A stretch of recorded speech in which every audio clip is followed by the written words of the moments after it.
All right, this is it, hour 28. We didn't really do any drilling. We haven't really done any drilling for a couple of weeks now, but we did go through this rear naked choke escape. Basically want to trap an arm, get onto one of his legs and turn the correct way. Here I've turned the wrong way, so that hook is preventing me from rolling around. I have to turn the other way into his body and then into his guard there. So just defending that rear naked choke. I want to control one of his arms. There's my defense with the Wolverine across the neck. Now I want to control one of his arms and bring my arm over the top. That traps his arm then, so he can't apply that rear naked choke. Now I need to escape a leg. As far as I can understand, it doesn't need to be a particular leg, or the leg doesn't need to be the same as the arm that I've trapped. That could be wrong, but then I slide over onto his leg and roll over into him and into his guard. So we just drilled some 1 minute rounds of that, just trying to escape. I think we did a couple each. I didn't escape Brandon's once. In fact, in this time you'll see he puts a body triangle across. So I'm still defending the rear naked choke, but I can't get one of my legs escaped so that I can turn into him. So I have to try and break his triangle, escape that leg, and I've turned too far the wrong way. I've come off of, was on top of him, now I've fallen onto the mat, and then he takes the mount position. I thought that was a good enough escape. He sort of laughed at me and said, "You're in no better position," which is true. So I did the same again here then. He's going to be trying to escape mine. I got that triangle around him. A little celebratory fist pump there when I mounted him as well. Here was good. I actually got the chance to try and apply that rear naked choke. You'll see here, I trap my arm, but I don't put my right hand behind his head. So what that means is he's able to pull my right hand back around to the front. That prevents me from being able to apply the choke. I try again there, not quite quick enough, and he manages to pull it back down again. This third time though, I get it in, get it right behind his head, and he can't escape that. And from there it's just squeeze really.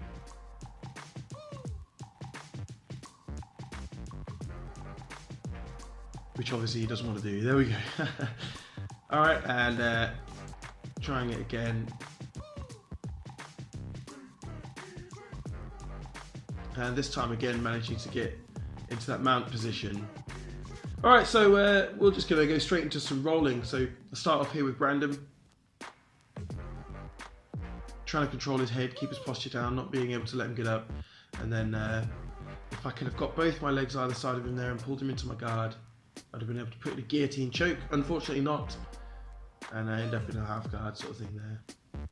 Held onto that head way too long there and ended up giving up some good positions. So now I'm in his guard, trying to control his left wrist and bring it behind his head.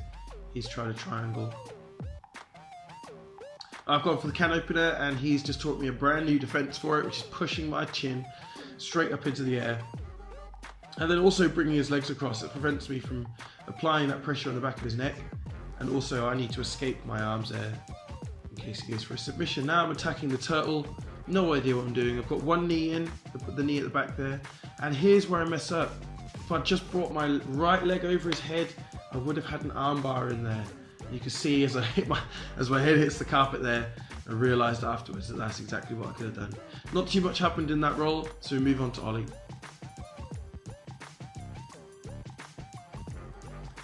I'm trapping his legs there.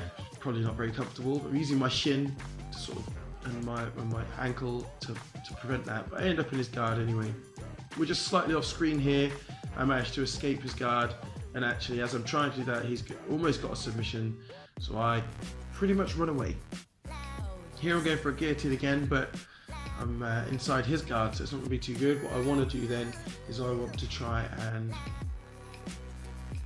flatten him out. As soon as I try to flatten him out, he rolls me over and we roll into the boxing rig, so we'll just reset over here. So now he's in mount, but I'm controlling his head. I don't have my other hand across his torso, so I can't quite keep him there. And eventually he's going to escape that.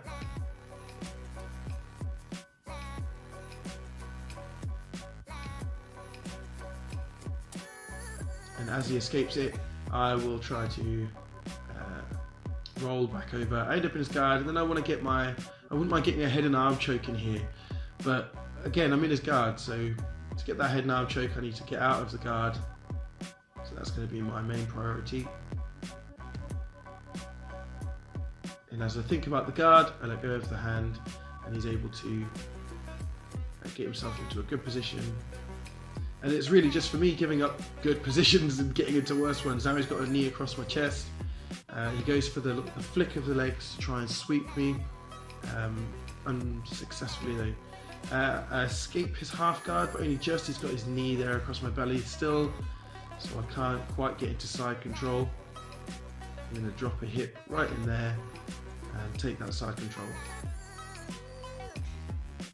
As I'm trying to apply the scarf here, my head's way too far back. He uses that to his advantage to pull me back with his legs, pulling on my head to pull me away. And again, I go for escape, not this time, and a big guy lands heavy on my ribs. And that is the end of the round. Just started beginning to push up there and trying to escape that side control, something that we drilled last week at the end of the round. So here's Adam then, a quick roll with him. I'm in his guard here, but he's just using a lot of energy. Past his guard, sweeping his legs to the side, into mount, and then again from here, lots and lots of energy being expended. And I'm just waiting for the right time. I basically want to get that hand that's on the floor in across his neck without feeling as though I'm going to be bumped. So, and then once it's in, it's really just again once a case of squeezing, and there's a tap. Here we'll go for the same setup I've been trying with all three of those guys today. I've got the head under control. I want to get into I want him in my guard, and there he is now in my guard. And then again, it's just applying that choke on the guillotine.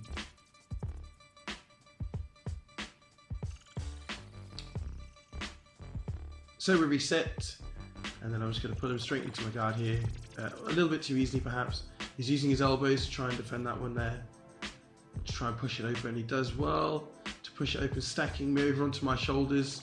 But unfortunately, where that elbow was blocking my leg, I've managed to get him up over into a triangle. So I'm trying to do everything here. I haven't got my legs locked in, but I'm trying to break down his posture. So it's not really working. I'm trying to move his arm across. I've got one arm underhooked under his legs. There we go. So here's what I'm going to do now. I'm going to keep cool, let him try and stack me, and I'm going to make sure that my legs are locked in properly. That's the first thing I'm going to do.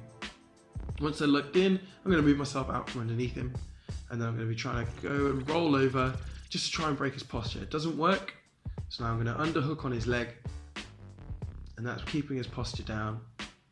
So he can't stand up, can't stack over the top of me as he was. And here I'm probably trying to stuff the arm across unsuccessfully. I've let go of the underhook on his leg, which means I'm being stacked again. But I managed to get the submission in by pulling the head down towards my stomach. And then a second roll with Adam here. And again, I pull him into my guard, keep the head controlled, but keeping it down towards my chest. He's going to try and break my guard using his knee, and he does, manages to escape it, and then into half guard.